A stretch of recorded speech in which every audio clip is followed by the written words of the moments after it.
Hello, this is Krays speaking. Though I cannot be with you physically, I want you to know I'm with you in spirit. They wanted to be gangsters. They set out to be gangsters. Ronnie and Reggie Kray, two of the most infamous criminals of all time. Legends. Their fame was built on a fearsome reputation and mythical celebrity-like status. At one time, you couldn't tell them apart. You know, it's only as the years went on, Ronnie's drinking and that, and the pills he was taking, like, you know, for his paranoia, that his face got fatter. And then you could tell them apart. As they got older, I think Reggie was the saner of the two. Reggie got thinner and very anxious looking. You could see he was living on his nerves. Ronnie didn't live in the real world at all. The strange thing was then, even then, Ronnie was like the stronger personality, really, I suppose, more forward, whereas Reggie was a bit more laid back. But even then, and that's exactly how it was as they got older, the same thing. But Ronnie was the leading light even then. Not very bright in some ways, but very forward. The first time he set eyes on Ronnie, it was obvious to the policeman who was eventually to jail the twins that he was playing the part of an American gangster. It was a summer's evening, and I realised that a car had drawn up immediately outside the door and looked outside. It's a big American-type car, and a guy stepped out of the car, put with his hand in his pocket, as though he had a gun in his pocket, and he sort of swept the street, looking up and down and making sure that there was no one in sight, and then gave a signal, and the back door opened, and out stepped Ronnie Kray. And I was amazed because he was dressed for all the world like a 1930s Chicago gangster. He had a long, long cashmere coat that reached to his ankles, tied in a loose belt at the waist. His hair was greased and parted, and he wore his glasses. And then he swept across the pavement and into the pub, and he looked at me like Al Capone without his fedora. The twins were arrested in the dawn raid, and for the Kray associates, it was only a matter of time before they too were caught in Nipper Reed's net.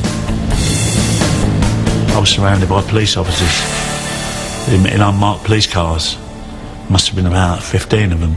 They appeared out of nowhere and swooped on me, and guns and stuff like pointing at you and your head and all that, and arrested me and took me to Tintagel House. Nipper Reed was sitting behind a big desk, but behind Nipper Reed on a board was all the photographs of the firm, everybody, and associates. And he was very polite, very amicable, and he said, look, I know you weren't involved. He said, but tell us about it. Nipper Reed's aim was to turn each firm member to give evidence against the twins. After 9 months on remand, the Kray twins and 8 of their associates, including their brother Charlie, went on trial for the murders of George Cornell and Jack McVitie. On the 7th of January 1969, court number 1 of the Old Bailey became the focus of the nation. We'd been that long on remand, it was almost a relief when it started. And we were all in one van, it was just us. And the van would go from Brixton to Wandsworth, or Wandsworth to Brixton, and then to the Old Bailey. Motorcycle outriders, helicopter. This was like a trial that nobody had ever seen before.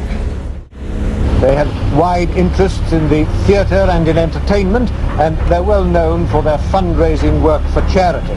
Up to a few years ago, they were well-known West End theatre first-nighters and hosts to some of the newer big names in show business. It was a great stage for them. The one thing that people, I think, underestimate about both Ron and Reg Kray was they were geniuses at public relations. They were good at presenting themselves in court as gangsters. It's what they were. As they came up, I thought, oh my God, you are still thinking you're on show, which they always like to be. You're still playing to an audience. Hey, look at me. You know, we might be in the Old Bailey, but we're going to get off this.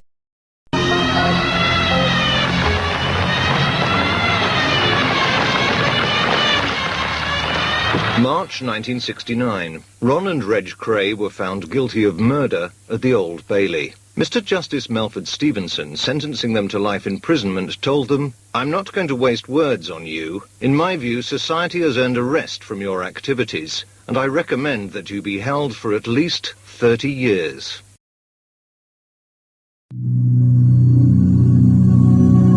Thank you for watching. If you enjoyed the video, please join our Facebook group. It's called Krays Crime Lords of London. We're a friendly moderated group with over 1,000 Kray and other celebrated gangster videos available for view. There's also thousands of images in the photos sections. The link for the group is in the YouTube description section. I hope we see you there soon.